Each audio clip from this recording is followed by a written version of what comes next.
Welcome, everybody, to another installment of the Monetary Frontiers YouTube series. So today we wanted to talk about liquidity and discuss kind of a recent piece that we did on the idea of global liquidity, Fed net liquidity, some of these ideas, and whether they're actually relevant or not. And I think we'll hit those topics a little bit deeper in this video. Okay, Riddick, where can we find your posting? So it's just on the Monetary Frontier Substack. It's pinned to both of our Twitter profiles, and you can go there, get the piece. It's all just in the Substack. Okay, and how do people find you on Twitter, X? So and we'll put this in the description for the YouTube video, but my handle is at RPGOYAL_, and then George's is at Bicker and Brattle, and this will be in the description. Okay, great. All right. Thanks again for watching this. I want to drill into Riddick Oil just the same way we did with Snyder. I don't want this to be personal. We're really not in another tribe across the valley. We're not hurling bricks. We just think it's going to become very important to get back to dogma in terms of how to frame macroeconomic developments and how they fit with outcomes which will have big impact on asset valuations. For example, right now, the obvious big as a barn is the growth in NGDP since the COVID remedy. We've talked about in other ways the impulses and so on, but we think that everything has to start focusing into what is obvious. What is obvious is NGDP growth. What is obvious is certain lack of input from things like the Fed. That's our dead Fed that we say with probably undue cheekiness. So this is why I thought it was terrific that Riddick focused in on Michael Howell. Michael Howell is a very seasoned man from Salomon Brothers. He worked on the other side of the ocean in London based for the most part. I knew of him very well. Didn't ever get to meet him because I was mostly in the U.S. side of life. But his credentials and his acumen and his ability is really can't be debated. However, given that platform, he's presenting these concepts of liquidity and global liquidity, and he's presenting it in such a way that it obfuscates, if not prevents, one from seeing the obvious broad as a barn, very massive developments that have happened in just a very short span in the last 3 years or so. So that's what we're doing. Riddick, once again, we just, for disclaimer, you don't have any personal acts against Mike Howell or anything? Okay, Nope, good. this is just in pursuit of the truth. In pursuit of the truth. Yep. Truth to power, because by gosh, I think that guy's got more power than we do right now. Yep. Okay, go ahead. Great. How do you Let me share my screen.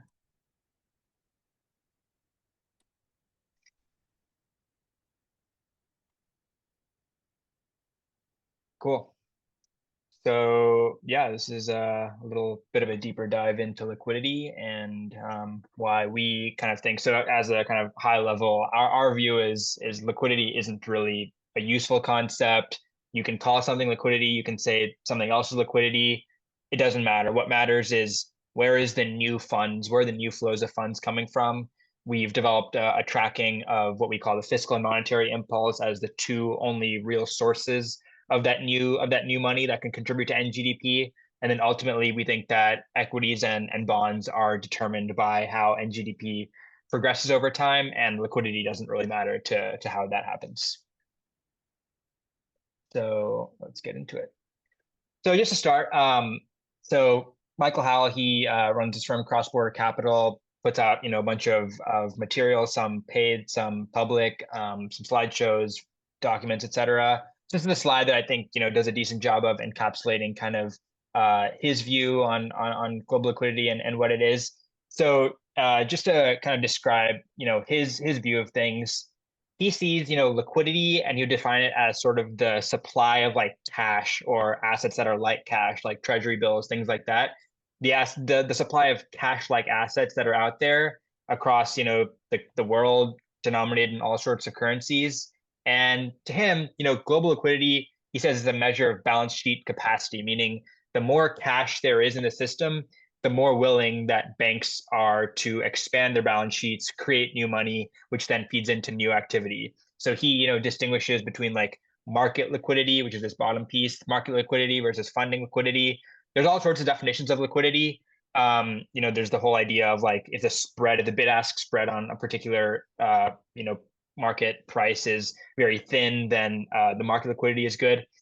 And then we also are kind of talking more about this funding liquidity idea, which is how easy is it for a player to get access to funding, which then they can use to like, build a factory or spend or something like that. And so his point is that the supply of cash, the supply of, liquid assets is a major input to that funding liquidity. And then it's also a major input to asset returns. And we think that's not nearly the case. And the way that we center our analysis is on balance sheets and recognizing that every asset has a liability. Somebody's ownership is somebody else's liability. And that means that, we don't think that there's any real concept of like cash that's just sitting out there. Cash is not some sort of like external substance that can be applied to assets or that can be directed somewhere. Cash already is its own asset liability pair, and it's competing with, all the other asset liability pairs. And so for us, funding liquidity or the willingness for a bank to expand its balance sheet, that just depends on, does the bank think that that's a particularly good idea, extending credit to that borrower, and that doesn't really depend on how much cash is out there. George, is there anything else you want to say about this? Yeah, this is this makes me grind my teeth. Tell me, Riddick, if we should carry on, or should we comment right now on global? Like, We can hit it now. why don't you make me sound a little more brighter than I'm going to say this, but I don't know where the hell global resides. I don't know what it is. I don't know of what use any global aggregation of anything means in terms of figuring out asset values and economics. Right. So in that global liquidity measure, and Howell is not the only person, he maybe popularized it or was one of the first, but one way that people think about global liquidity is like if you added up the size of the balance sheets across all of the major central banks, so like the Fed, ECB, BOJ, China Central Bank, if you add up all of that liquidity, that creates this global liquidity measure, and then somehow that's supposed to dictate the returns of the S&P.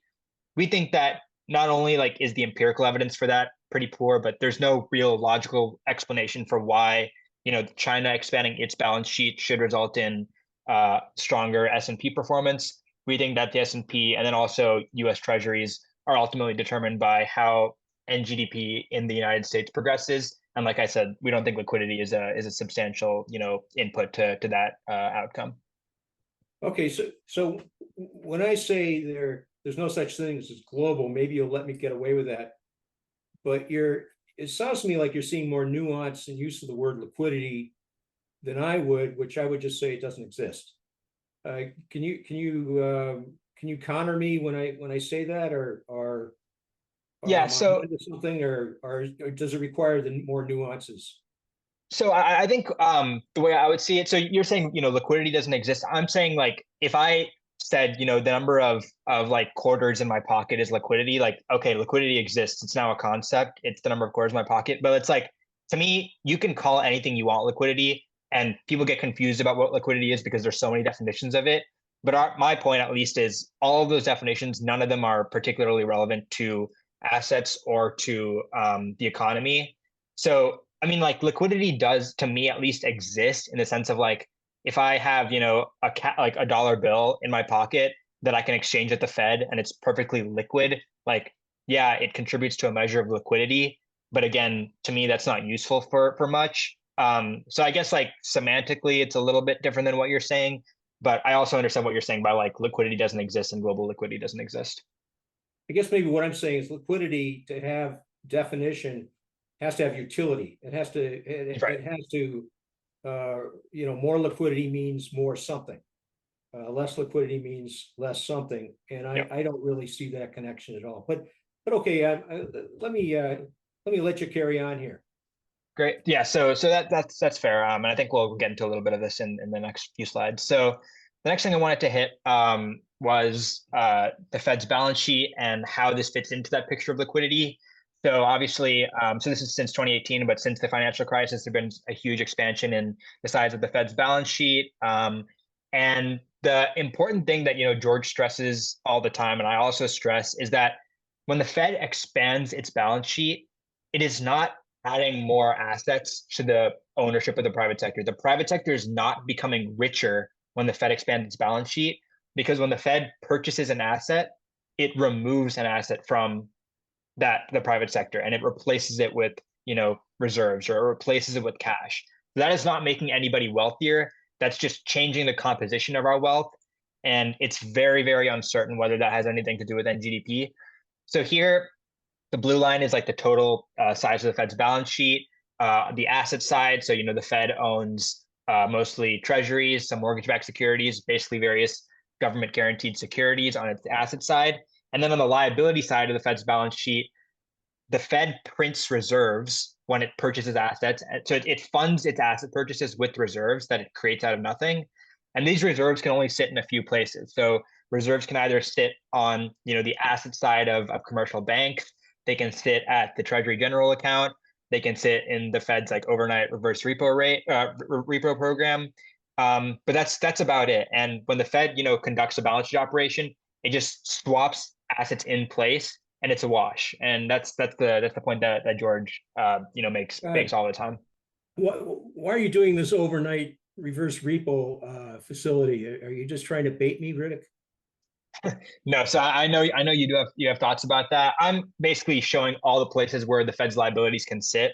The reverse repo is one of them, but I think we both would share the opinion that the reverse repo is just a function of the sort of buildup in deposits that has come since the fiscal stimulus, and those deposits need a place to go. The Fed opened this program, and that's one of the places that they went. But the fact that the reverse repo is large or small, it just like liquidity, it doesn't have anything to do with really anything relevant to the economy.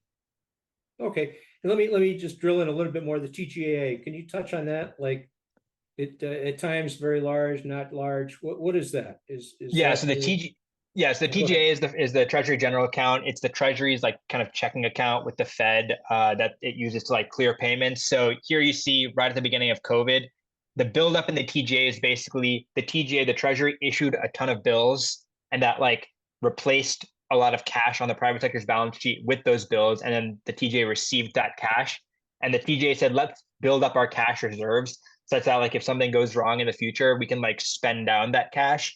And so the TGA built up, and then it drew down as the Treasury spent a lot of money. And then you can see here in the middle of 2023, this is right when like the whole debt ceiling debacle or like non-debacle occurred, where like, oh, the TGA is going to run out of money. The government's running out of money. And the TGA drew down. Of course, nothing came to pass of that. And the TGA was able to like, quote unquote, refund itself. But that's what the TGA is basically the cash that it has on hand to be able to spend into the economy. Can the TGA ever be a negative value? Um, Not I don't think so. So the TJ is different than like the Fed, the government's equity. So like the government is obviously in debt. So like the government is sort of like underwater or broke, or whatever you want to call it. Of course, those are all kind of silly things to be saying. But the TJ, when I have the gray line here, is literally just the amount of cash that's on the Treasury's balance sheet. I don't think it's ever been negative. Perhaps it could. I don't know what that would look I, like, I, but I, it's sort of a bit of a trick question, but I think by definition, although I can see they could do an oops and screw up for a week or two, mhm. the TGA is always positive. Okay, okay, got it. All right. Cool. So this is just a quick look at, and we'll get on to Fed net liquidity in a second. But I think the next chart is interesting, which is the size of the Fed's balance sheet, which is the red line, versus the aggregate private U.S. commercial banking systems assets, that growth in assets. And so what I think is interesting here is, Howell in that original slide said like liquidity is necessary for, banks funding themselves and banks being willing to extend credit. And what you can see here is like whether the Fed's balance sheet is at a trillion, it's at 5 trillion, it's at 8 trillion, or prior to 2000, it was like in like the tens of billions. That has very little to no effect on the willingness and ability of banks to expand their balance sheets. In fact, in the 1970s, bank reserves in total supply was in the range of like 20 to 30 to 50 billion. and banks were extending credit at all-time highs. So banks are not determined, banks do not depend on a certain amount of cash or a certain amount of liquidity to be willing to expand their balance sheets. What they depend on is, are there good opportunities in the real economy for me to lend? If there are, then I'm going to find a way to lend because I'm going to generate, a profit on that loan. That's what determines willingness to expand balance sheets, not how much liquidity is out there. In fact, at the 2010s, we had this unprecedented expansion in the Fed's balance sheet, in all sorts of central bank balance sheets, and the 2010s at the same time had the lowest bank balance sheet expansion rates in the last however many years since the Great Depression. And I think that just shows that there's no way you can find an ease in QE or in bank or in Fed balance sheet expansion. And I think that just shows that like liquidity, the amount of cash, those things aren't relevant to whether banks want to expand their balance sheet and bring new money into the economy. Okay, and going back to Mike, how would Howell read this chart, do you think? And by the way, Mike, if you listen to this and we're screwing it up how we think you'd read it, please get in touch with us right away. But go ahead. So I wouldn't want to put words in his mouth on how he would read this. I I think his point would be that if the Fed did not expand its balance sheet like this, then the blue line would be even lower. So it's like the counterfactual is that the Fed didn't do a bunch of QE in the 2010s. And then instead of us getting out of this deleveraging by 2011, we would have just stayed deleveraging. So, the Fed, did do some positive. I think that's what people generally say. I know another person on Twitter, Andy Constant, makes that argument about QE that like if QE didn't happen, then inflation would be even lower than it was in the 2010s. That's how I would assume that they would make that point. But again, I think it's very difficult to make that counterfactual because it doesn't make sense then that in the 1970s when the Fed balance sheet didn't even like ring a bell, it didn't matter at all. Bank balance sheet was at like growth was at like 10%, 15%, extremely strong rates in the 70s without the Fed doing anything. Um, and then we'll walk through also why logically when the Fed buys an asset and replaces it with reserves, that doesn't affect the bank's willingness to do anything. So I think that argument is a little bit suspect. All right, just to loop back to what we did prior, and again, we're using these well-known people as benchmarks. Right. Well, not even benchmarks, signposts. Right. Mike Snyder makes a very good and we think robust argument that the fact that the Fed balance sheet and reserves, in particular, had no bearing on what the heck was going on from 1975 to 2010 means that the sudden appearance of a Fed balance sheet, great fluctuations, doesn't have much to do with anything now. And if to recap, we felt that Mike Snyder missed the curve in terms of like how the Snyder. actual yield curve. Yeah, I'm Jeff. sorry. Yeah, Mike Yeah. Snyder missed the curve in terms of developing the on what in terms of what and sticking with the U.S. Treasury yield curve, Yep. which is why we think he screwed up. So we're actually we're trying to build a library here. We're in Snyder's camp up to that turn, and then we don't think that I don't see how comes up with any sort of connectivity with this stuff. Go ahead. Right. Yeah. So just to clarify that, our point is, we're mentioning Jeff Snyder, Mike Howell, these various figures. The reason why we bring them up is not because we have something against them, but rather because we think they do a great job presenting their view of things in a clear format that, makes it very clear what they think and what they don't think. And that, is good fodder for us to expose how we're thinking about things by comparing our views against their views. There's tons of other people who talk about liquidity in a way worse way than Howell. And like, it's difficult to have, a good conversation with those folks because they don't explain their views as well as Mike does in his work. But yeah, so here, basically the first piece we did on Jeff Snyder, he was making the argument that the Fed being this, all powerful force will drive the economy back into a recession and into deflationary conditions. And then I think Howell's kind of outlook based on these ideas is that sort of what he calls like stealth liquidity or like shadow liquidity. That's his Fed net liquidity measure. Those measures are rising despite the size of the Fed's balance sheet coming down, and because of that, he is pretty bullish assets. So that's the interesting thing is actually that we actually had the same kind of outlook, or George had the same outlook on like stocks as Mike did, and I remember in a recent Blockworks interview, Jack Farley pointed to like both George and then also to Mike Howell as like two of the sort of bulls that have like caught this bull run.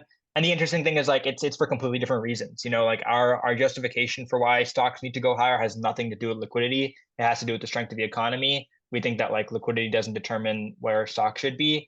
And that's the cool thing is like, you can end up at the same place, but from different perspectives, and we want to like isolate those perspectives.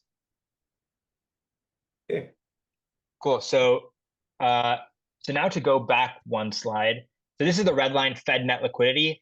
So this is the chart that I think really brought liquidity, the idea of liquidity to the forefront, because I don't have the S&P here, but I can just like describe it. So, in 2022, in 2021, stocks went up kind of with liquidity going up. And then in 2022, stocks, corrected substantially in the first half. And then there's all these calls of recession and the stocks are going to go even lower. The economy is going to go into a recession. The Fed's hiking rates too fast. They're going to over tighten, et cetera. And then what we saw was counterintuitively, most people weren't expecting this, was stocks bottomed in like October, November of 2022. Then they stuck around. They went up a little bit into 2023. And then 2023 was just this massive bull run in stocks. And it looks like this Fed net liquidity measure like predicted that or saw that, coming. And I think that's where liquidity and this idea of, Fed net liquidity became really popular.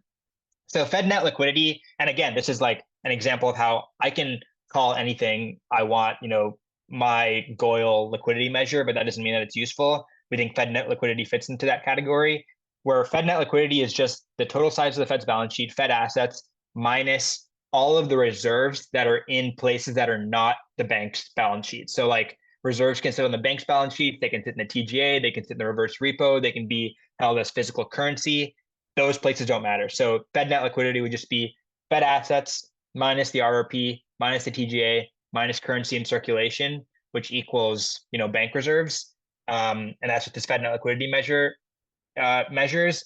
And the idea is like the more reserves that are on bank balance sheets, supposedly, that means the more they can expand their balance sheets, the more activity they can do, the more they'll be pushed out into more risky assets because they have all these reserves, and that'll be bullish for assets. We think that that's not how this works because, again, adding reserves to a bank balance sheet doesn't add new assets. It just replaces assets, and it converts assets from like treasuries on bank balance sheets to reserves. We don't think that that has anything to do with economic activity.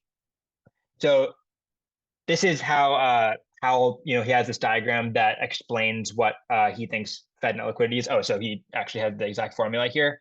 Is net Fed credit, which is just Fed assets minus reverse repo minus TGA minus currency in circulation equals banks reserves.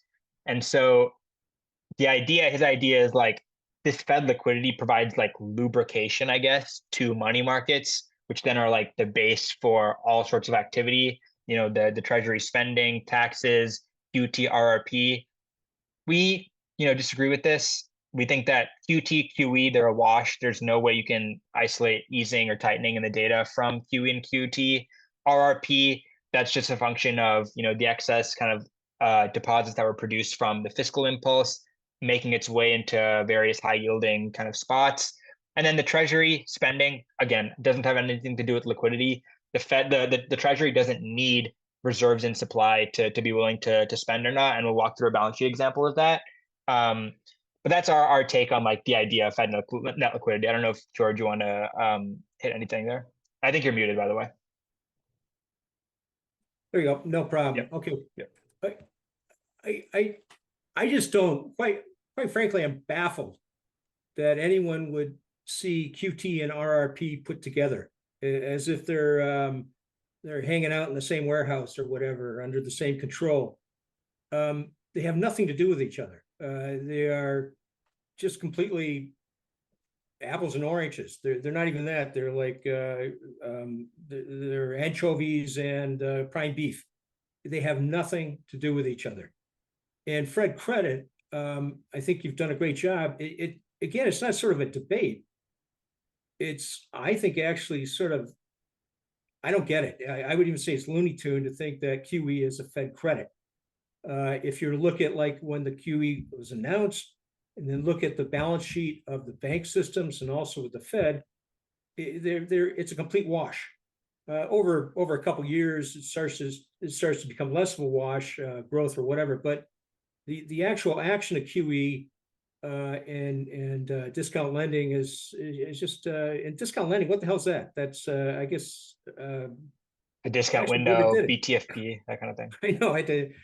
I think the last time that happened was the Great Depression, but I'm not certain. So this is just a myth. It's nice. I can pull any one of these variables and slap it on a chart and come up with a correlation and say, here, look at S&P went down and my machine here, it was right on top of it. But it is just happenstance. And it's what I would call a really good, able salesman spiel with an investment banker or a dealer trying to get rid of a rather lousy asset that they want to sell out. So they turn their finest into coming up with this type of convoluted reasoning. Riddick, you may cut this or not, but that's what I see this. No, that makes sense. And to hit on that point about the sort of spurious correlation, so I have these two charts in the monetary frontier piece as well, and this actually does have the S&P. So like I was saying, Fed net liquidity peaked and then came down right around when the S&P peaked and came down, and then they both look like they sort of bottomed. Yeah, not And again, not this. Is this like, I get uncomfortable with the use of the word liquidity. Like this is our calculation of Fed net liquidity, which means such and such, or is this Mike Howell's idea? this is Mike Howell's calculation of Fed net Okay, liquidity. good. Yeah. All right. Yeah. We don't have a patent on any particular liquidity calculations because we don't calculate liquidity because we don't care about liquidity. Got it. Okay. Yeah. So Fed net liquidity did this and then it did that, and like it looks like stocks kind of did this and did that. And it's uncertain just for, first of all, just statistically, like just because two things are moving in the same direction does not mean in any sense that there's any causality. And then if you extend the back history a little bit, the correlation also completely breaks down in any pre-COVID period. There's no relationship between any of these periods, Fed net liquidity and the S&P. And that's because, again, we think that equities are determined not by how many reserves are out there, but by how the economy is doing. And so, if you just put a little scatter, and this is in change space, so comparing changes in the S&P over 3 months to changes in Fed net liquidity, there's no discernible relationship whatsoever. And I think it makes sense because, again, we don't think that there's any causal relationship between liquidity and equities. I would even say that might be offered up as proof there is no relationship. Yeah, absolutely. So to walk through sort of, and this is the last point that we'll hit, is to walk through that example of why we think it's the spending that matters for the economy and for assets and not like liquidity. I had this balance sheet example. So here, and I'm actually missing an additional transaction, which is the QE part, but here I have an example where the Treasury funds a stimulus check, and I'll get into why I have funds in quotations marks, but they fund a stimulus check by selling Treasury bills to a pension fund. And so here, there's sort of two pieces to it. So the first piece is the Treasury, increases its supply of debt. It issues a T-bill. It adds the T-bill to its liability side, and then somebody buys it. The pension fund buys it. It replaces the cash that was on its balance sheet with the Treasury bill. So now, the Treasury has access to that cash. So this cash right here goes to the Treasury, and then the Treasury decides to spend it on a stimulus check, sends it to a household. So the cash, goes from the Treasury's balance sheet to the household's balance sheet right here. And so now the Treasury has just drawn down its equity. So now it's even further underwater in its equity, and that equity shows up for the household. So basically, the Treasury makes itself poorer by making the household richer. And that's something that we saw, for example, in March 2020 when when the Treasury did the CARES Act. And so the reason why I have funds in quotation marks is because, and this is kind of the MMT idea, is this actually doesn't occur in steps 1 and 2. It occurs in steps 2 and 1, which is the MMT folks, Mosler, et cetera. They would say, the Treasury needs to issue the currency first before it can, borrow the currency. You can't borrow something that doesn't exist yet. So what the MMT folks say is the Treasury doesn't borrow Treasury bills from somebody and then spend. It first spends, and then, it can, if it decides to, it can choose to replace the cash that it gave to the system with Treasury bills. So it can convert, liquid cash into Treasury bills or into Treasury bonds or whatever. Because, when in the CARES Act, when the Treasury handed out these stimulus checks, they didn't first, say, okay, we need to find somebody to borrow the money from. No, they just told the Fed to credit everybody's account $1,200 higher. And that's the first thing that happens. That's step one in the process. And that is what we think matters for asset markets. So it's step 2 here is the only thing that matters for asset markets, because step 2, meaning the spending of the money, that raises the wealth of the private sector, that gives the private sector more ability to spend. That spending then contributes to corporate profits, contributes to NGDP, and then that's what determines bond yields, and that's what determines equity returns. And now there's a third part to this, which is notice that we haven't had included the Fed at all in this balance sheet example. And it's because the Fed is not relevant to this process. The Fed is not relevant to the Treasury. The Fed is not relevant to Congress deciding to spend, because Congress spends and then it issues. And then if the Fed wants to come in and do QE, it can, but it doesn't matter. It can do it, it can't, it doesn't matter. So what QE would look like is you have another balance sheet here, the Fed's balance sheet. The Fed would, let's say, buy a T-bill off of the pension fund's balance sheet, even though it doesn't directly target the pension funds, it just buys off of banks. But the Fed, let's say, takes away this T-bill. All it would do then is hand the pension fund more cash in its place. That, again, it's a wash. It's swapping one asset for another. It's replacing one asset with another. It is not adding equity to anybody. What we care about is, does the households, does the private sector get richer? Does the equity for the private sector increase? If it does, then the potential for NGDP rises, and that's what matters for asset markets. So the Fed is not relevant to this process at all.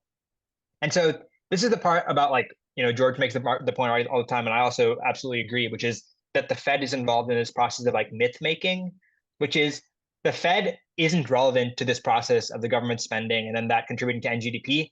But the Fed desperately wants to be relevant. It wants to, say we, have the power to influence economic outcomes and to determine what NGDP will be. And so the Fed likes to insert itself through things like QE, things like balance sheet operations into this process, so that it looks like the Fed is responsible for raising liquidity or for funding the government or for monetizing the debt. All of that is a myth. The Fed can't and doesn't do any of those things. And even if it does, that doesn't contribute to NGDP. It's the spending that contributes to NGDP. And then the Fed just replaces assets with other assets, and that doesn't matter. What matters is the Treasury spent money, and then the households spent that into the economy. That's what matters. All right, well said. Good stuff. I think there's this logic, especially the use of the T accounts, Godley, Foy, and then into the MMT guys and so on. It's no more complex than your own checking account. Hopefully, your checking account is not more complex than this. Put it that way. And it really doesn't take a lot of smarts. It takes a little bit of wisdom and trust that the United States is rule bound by a rule of law and such, that this is how it happens. But if you just figure out these T accounts and you figure out how the flow goes, maybe there's 1 or 2 friction points. This is life. And the Fed does get involved in terms of the funding of the Treasury, but only in extreme emergencies. It perhaps touched on it a little bit in COVID, or at least it was a discussion point, but we have not seen that since the US was under existentialist threat in World War II. And even then, they cannot kick in with that sort of assistance, help, or interaction with Treasury without Congress's approval, and probably POTUS as well. So it just baffles me why people carry on and on with the Fed, especially in the context of these very massive flows that we've had since COVID.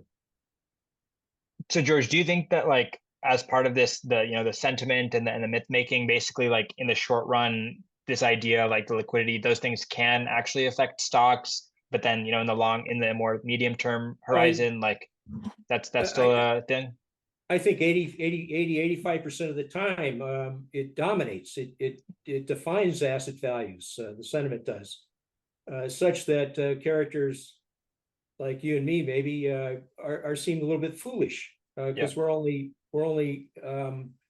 of use 15% of the time. The Yeah. rest of the time it just chatters away, and what is the latest? Mike Howell, Jeff Snyder, and the crew. As I would say, they're very, very able sentiment definers.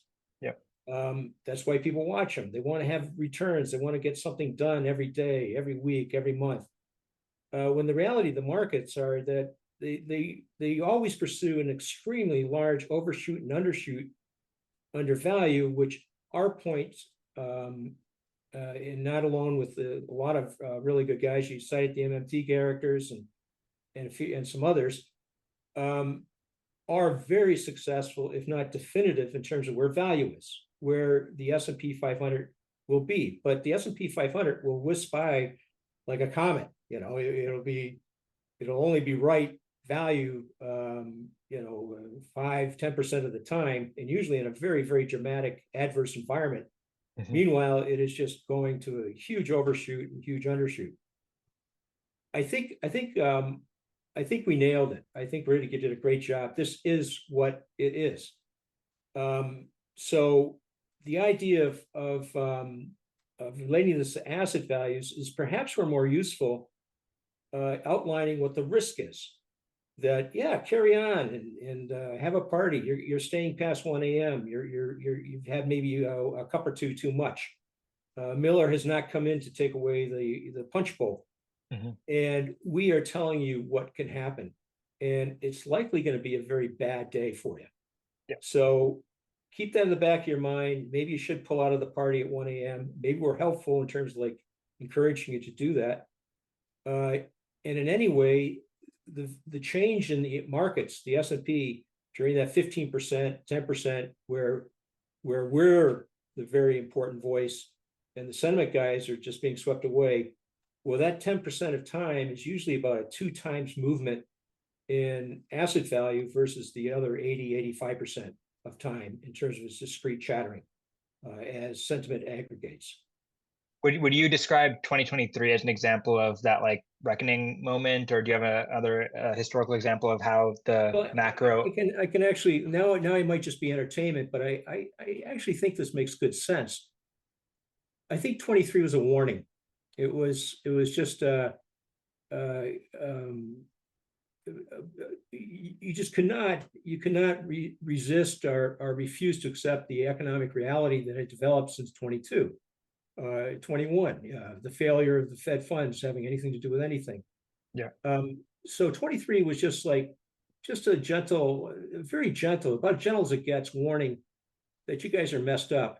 And I'm just going to put the S&P 500, not to any sort of like scary, like, wow, what's going on, but just to a new high, which for quite a few months was not even at a new high. It was just sort of rattling around where the 21 highs were.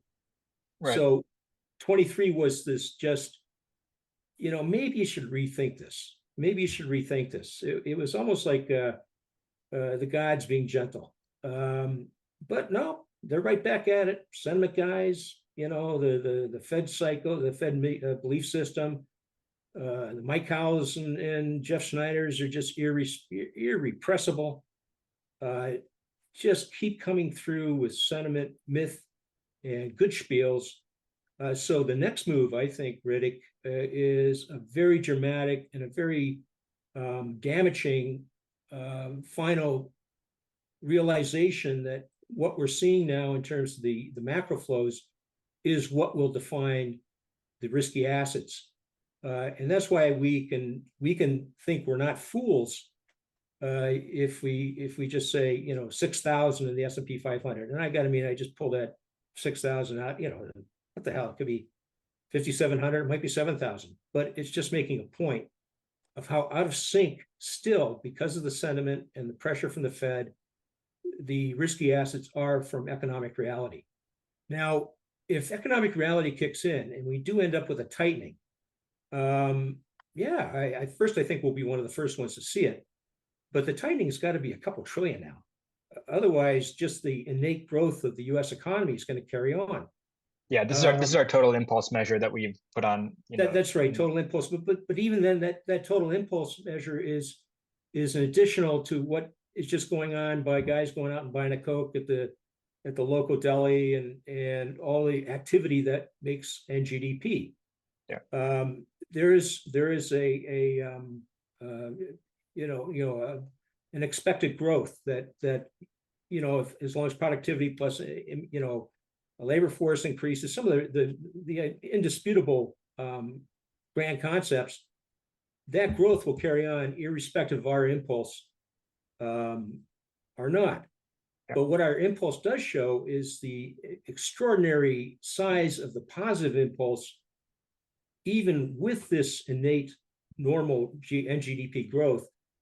And so to reverse that, so that you actually start to have NGDP falling, it's got to be like double of what the impulse has done. So it's got to be right now at least a couple $1 trillion. Yeah. And it has to happen in short order. Yeah. I love all the dystopian fun movies on Netflix and everything, Fungus People and great, the Walking Dead and all that stuff. And everyone loves dystopian porn now, but that is what you're talking about in terms of any sort of analysis at this point, given the data that we have, that will result in a drop in NGDP. I think it's very important for us to keep focusing on the Snyders, the Howells, and we'll keep carrying on. This is not, it's that they're well digested. People know them. So if we can add and have a positive add to the market and the discussion, to the discourse, we're trying to cheat, if you will, by jumping on board their well understood arguments, dismantling them, and bringing attention back to the very robust and simple reality that's existing right now. Yeah, no, that's I think our goal. That's what we're seeking out to do. But yeah, thanks for tuning in. I thought this was helpful, good companion to the other piece. If you have other questions, DM us on Twitter, comment on the Substack pieces, comment on the YouTube video. We are all ears, and yeah, that's all I have. Okay, great. Really great job. Thank you very much. Great. Until next time. Thanks, everybody.